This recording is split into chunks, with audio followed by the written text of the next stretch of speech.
Din Phong and other members of the 56th Regiment staff had been talking to the NVA by radio, a common practice throughout the war. Din Fong's a soldier in the South Korean Army. ARVN troops seldom used codes or secure lines, and the North Vietnamese Army employed captured radios to monitor South Vietnamese conversations. So, not so much for saying we were able to intercept their stuff. They were using our radios, and we didn't mind. Or the South Vietnamese troops didn't mind. Thus able to communicate, men of the two sides would frequently exchange polemics or taunting remarks. That's crazy. That'll do it for this volume, which was South Vietnam on Trial. Okay, that's the end, I think, of the Vietnam series for now.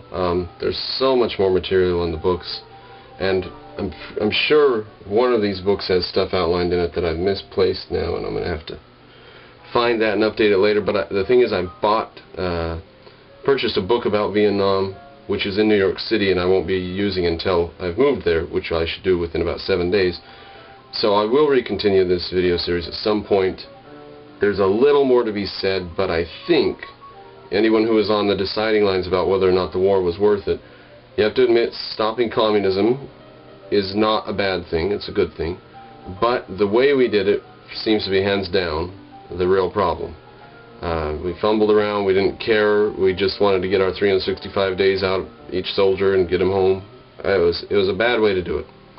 So, we won in the sense that we stopped the commies from taking the country for 15 years. We lost in the sense that they eventually took the country. We stopped them, we sent a clear message that we're not going to let you just run around the world and take anything. And we said, we'll stand in Vietnam. And we did a bad job of standing in Vietnam. Could have done better, but look what happens when we decide, alright, we're leaving Vietnam, we can't handle this. 5 years later, the Russians invade Afghanistan, because why not? Who's going to stop them? Who's going to stand against them? So we should have done a better job at it. It was a war worth fighting, I think, but we probably should have invaded China or something instead of messing around. We should have invaded China back in the Korean War, and then we wouldn't have had this problem 15 years later with them. That's all hindsight's 20/20, but some people don't even agree that we ever should have tried to fight China. Whatever. That's Vietnam for now. Now, at some point, World War I and World War II are going to have to be, videos going to have to be done about those.